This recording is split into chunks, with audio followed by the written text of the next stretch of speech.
From KPVU Local News, this is Good Morning Northwest. Good morning and thank you for joining us on this Monday, April 5th. I'm Neil Fischer. We hope you had a great weekend. We're going to start with Chief Meteorologist Kristin Walls to get you out the door this morning because, Kristin, you're saying there's a chance of light rain? A little bit of some light rain in some spots. So let's get you started first with that live look. Legend Sky Cam Network there in downtown Yakima. We are looking at just a few clouds early this morning in some locations. So again, we have a little bit of some light rain to begin your day. Best chance for it mainly from the Columbia Basin and into the foothills, the Blues. Northern Blues there, we have a little bit of some light snow for you as well. We're going to see a lot of improvement, though, as this trough of low pressure continues to head off to the east. So wind speeds are better than yesterday evening. We have a 9-mile-per-hour wind in the Tri-Cities, 14 still in Dayton, and a 10-mile-per-hour wind there in Walla Walla. Current temperatures, though, we're down to about 35 in Ellensburg, 40 in the Tri-Cities, with 31 in Pendleton, and then some upper 30s in Walla Walla. So the sunshine is going to be back for today. 54 degrees there at lunchtime, 63 later on this afternoon. But I am looking ahead to another wind chance that'll be returning over the next couple of days. I'll have more details on when you can expect it. Your full forecast is coming up. All right, thank you, Kristin. West Richmond police are asking for your help identifying 2 robbery suspects. Police say a man robbed a Circle K gas station on Van Giesen Street in Richland around 11 o'clock Friday. Police described the suspect as a tall, skinny male and allegedly pulled a pistol on the clerk while demanding money. When the clerk handed over the bills in a plastic bag, police say the suspect took off and jumped into a getaway car. If you have any information, police are asking that you call dispatch and notify them right away. A woman is being charged with attempting to elude police and a possible DUI after she crashed her car into an apartment complex Friday night. Kennewick police say 57-year-old Lori Christensen was driving a blue Dodge Durango when she attempted to flee from officials. Just a few minutes later, officers responded to call that someone had crashed into an apartment building in Kennewick. Luckily, no one was inside the apartment at the time, but the Kennewick Fire Department did have to use their truck to remove Christensen from her vehicle. Kennewick police are looking for a man who assaulted a security guard and left a local business with hundreds of dollars worth of merchandise.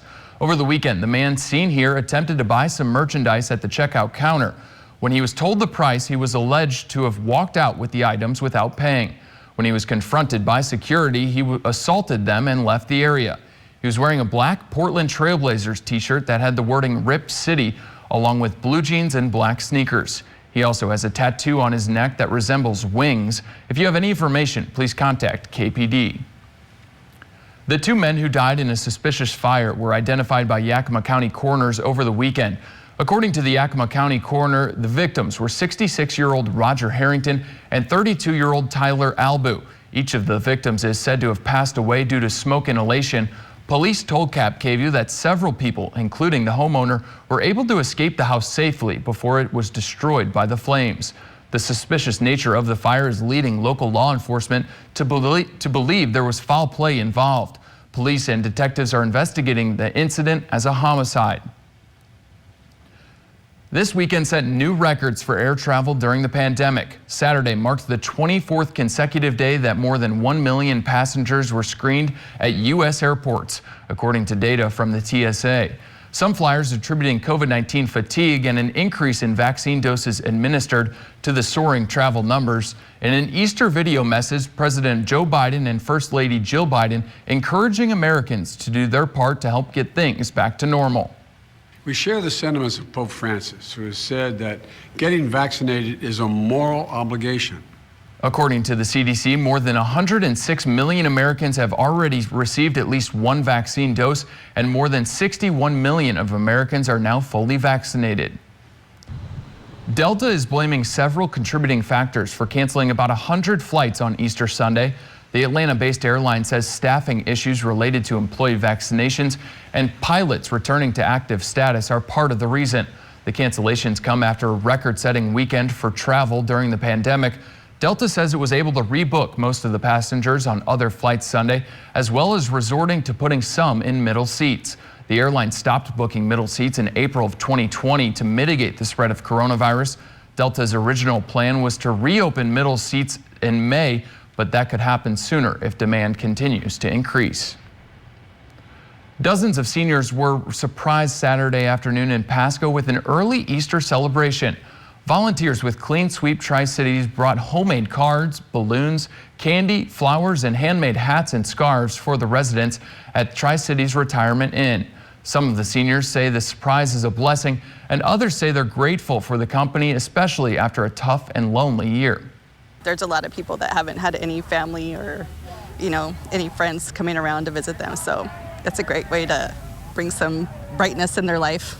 Volunteers say they're always inspired to give back and that it's not the gifts or cards that are important, but rather the time spent with the community. Now, the Gonzaga Bulldogs at the NC2A basketball tournament. Brought to you by Toyota. Dear driver, hurry in and save. Toyota. The Gonzaga Bulldogs are getting ready for their national championship game today, but that's only possible because of the shot heard around the world. Jalen Suggs knocking down a near half-court shot at the buzzer in overtime to lift Gonzaga over UCLA. A top 5 NCAA tournament Final Four moment and a #1 all-time for Gonzaga. KXLY's Keith Asso has the story. After a year of silence and emptiness, Gonzaga fans were heard around the world. Some were alone, some with friends, some with family. Some were at a bar in Cabo. Some were brought to tears. Some laughed. Some ran. Some jumped. Some screamed. Some tried not to wake up the baby.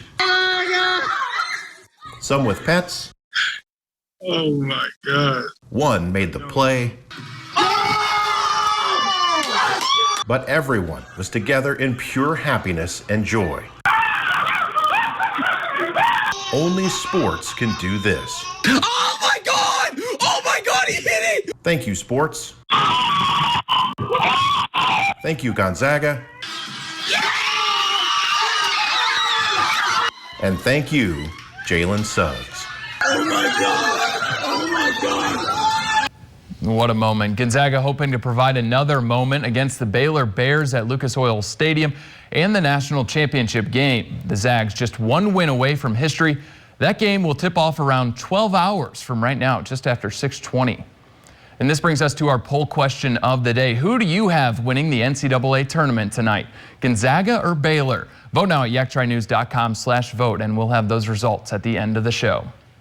At 6:06, let's take a quick break here on Good Morning Northwest. Before we do, Kristin, what's it look like outside? And we're looking at just a few clouds left over, a rain shower or two in some locations, but will we see that sunshine returning today? I'll have your full work week forecast. It's all coming up. Plus, an investigation is underway after an incident at the U.S. Capitol prompted a lockdown on Friday. Welcome back to Good Morning Northwest. On Friday, Officer William Billy Evans, an 18-year veteran of the Capitol Police, was killed in the line of duty during an incident that locked down the Capitol complex. Officers responded to reports of a driver ramming a vehicle into 2 Capitol Police officers and a barricade on Constitution Avenue. The suspect, who is dead, was identified by federal and local law enforcement sources as Noah Green. President Biden issued a statement following the incident, saying he and First Lady Jill Biden are heartbroken. Biden has also ordered that White House flags be lowered to half-staff. The suspect in Friday's attack on Capitol Police appears to have claimed on social media that the government was after him. 2 law enforcement sources confirmed 25-year-old Noah Green's Facebook and social media accounts over the weekend. In one post less than a week ago, he praised the Nation of Islam leader Louis Farrakhan, calling him the Messiah. An Instagram page with Green's photos and information has also been identified. In it, he claims that the government targeted him with what he called mind control, and that he suffered food poisonings, assaults, house break-ins, and unwanted medical operations in the hands of the government. Coming up on Good Morning Northwest, we're talking about how the possible use of vaccine passports has many lawmakers around the country taking a stand against the idea. Welcome back to Good Morning Northwest. Vaccine passports are being developed to verify immunization status and allow inoculated people to more freely travel. The passports are typically an app with a code that verifies whether someone has been vaccinated or recently tested negative for COVID-19. They're in use in Israel and under development in parts of Europe and are seen as a way to safely help rebuild the devastated travel industry. They currently exist in only one state, a limited government partnership in New York with a private company. But lawmakers around the country are already taking a stand against the idea. In Florida, the possible future of a new so-called vaccine passport is a non-starter. On Friday, Governor Ron DeSantis preemptively signed an executive order to ban their use in the state. The order says that COVID vaccinations are not mandatory and that people should not be required to share their personal vaccine information with anyone. The move came as the White House is working to create those documents, according to an administration official. But the official says the process is likely weeks away from being completed. And Mississippi's governor says he doesn't support the potential use of the so-called COVID-19 vaccine passport in his state either. Tate Reeves spoke about it yesterday, saying Americans should decide what's best for their families. Well, I don't support vaccine passports. I don't think it's necessary, and I don't think it's a good thing to do in America. The White House said there will be no federal mandate that would require every American to get a vaccine credential. 15 million contaminated Johnson & Johnson vaccine doses that had to be discarded can be made up within weeks. That's according to an expert with insider knowledge. Emergent Biosolutions has been reportedly assisting in the production of COVID-19 vaccines for Johnson & Johnson and AstraZeneca for months. In addition to the batch of 15 million doses that had to be discarded, Emergent has reportedly successfully produced 115 million doses of Johnson & Johnson's vaccine. The company says it found a quality issue in one batch of a vaccine ingredient made at a plant in Baltimore. The batch was part of a test run. J&J says it's still on track to deliver 24 million more doses next month. The CDC reports more than 3.4 million doses of coronavirus vaccines were administered Easter Sunday. That's a large number, but it did not top Saturday's all-time record of more than 4 million shots in arms in a single day. But it means now that 32% of Americans have now received at least one dose of the vaccine.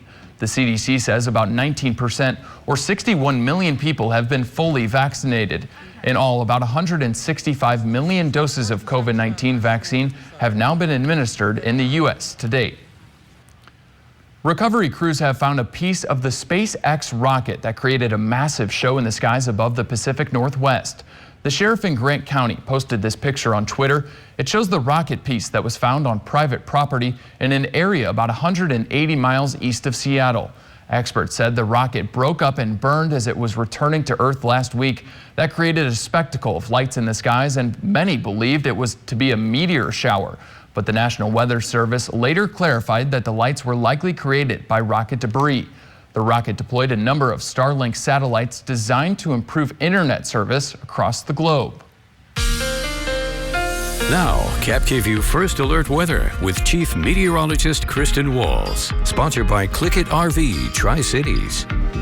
And happy Monday, everybody. We have still a few changes out the door this morning, a few showers that are left over on parts of the area. You can see some of the cloud cover that we have right now from Richland's Columbia Point. So the sun coming up here in just about 10 minutes or so. Sunset for today at 7:31. So this is the overall weather pattern, at least for the first half of the day today. This is what brought us some of those rain showers yesterday evening and towards the overnight hours. And we'll continue to see this trough head off to the east for today. So we're going to see some small improvements as we take you throughout your afternoon. So here are a few showers, very hard to pick out here on Skywatch radar, but they're moving in from the north to the south. We have a little bit of some drizzle that's left over around portions of the Tri-Cities this morning, around Richland into Kennewick, and the majority of the activity here from Walla Walla into Milton Freewater, even a little bit of some snow as well into the northern blues. But we're going to see this low pressure system pushing out of here back to some sunshine throughout the day today. As a matter of fact, here's Futurecast by later on this afternoon.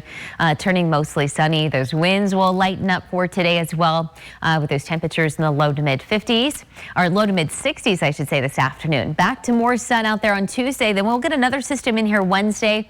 A sunny start in the morning. Clouds will start to build in towards the afternoon as those winds will pick up. That'll be our next best chance for some windy conditions around the area. Wednesday, we could actually have some wind gusts up to about 25 miles per hour, and then back to more sunshine for your Thursday. Now let's get you over to some of our current temperatures out the door. 40 right now in the Tri-Cities. Connell, you're at 38. Yakima this morning, you're at 36. Upper 30s over into Walla Walla, and thankfully lighter winds right now. We had still some breezy conditions overnight. Most of our winds right now between 10 to 15 miles per hour, but it doesn't take much. So we have that 9-mile-per-hour wind in the Tri-Cities. So it feels like 26 degrees as you step outside, 18 in Hanford, and then also 18 degrees over into Yakima. So again, this is the feels like temperature to start off your Monday. Allergy forecast, tree pollen back up to the high category. Alder, ash, and birch. Those will be the main tree pollens for today. So this afternoon, we're going to jump all the way up to about 62 today in Yakima, 63 in Toppenish, upper 50s there in Ellensburg. Tri-Cities today at 63, Connell at 60 degrees with 62 degrees in Prosser, and then those upper 50s as well for Walla Walla and Pendleton. Overnight tonight, we'll have that mainly clear sky, just another chilly night down to about 38 in the Tri-Cities, 33 in Yakima, mid-30s for Hermiston, upper 30s for Walla Walla. So there's your 7-day forecast. Next change will arrive on Wednesday as those winds pick up. A few more clouds, but still dry. As a matter of fact, most of the 7-day forecast will remain dry. A lot more sun towards the end of the work week. 65 on Friday, low 60s once again for the upcoming weekend. And then your 7-day forecast for Yakima. Enjoying that sunshine once again Tuesday at 68. Bit breezy back into the upper 50s, then low 60s by the end of the work week. We'll be right back with much more after the break. Welcome back to Good Morning Northwest. Local organization Mikey's Chance Canine Rescue held a bake sale Saturday morning. The event was at the Paws Natural Pet Emporium in Kennewick by Costco. Volunteers with the organization sold cupcakes, hot chocolate bombs, cookies, dog treats, and more. Adoptable four-legged friends were also at the bake sale looking for a chance to find their forever home. Volunteers say the money raised from the bake sale will help fund the rescue and help puppies suffering from parvovirus. Hundreds of kids and their families gathered Saturday morning for an egg hop in Kennewick. The Living Room Church hosted the free event for hours. Kids played all kinds of outdoor-themed Easter games like darts and tic-tac-toe.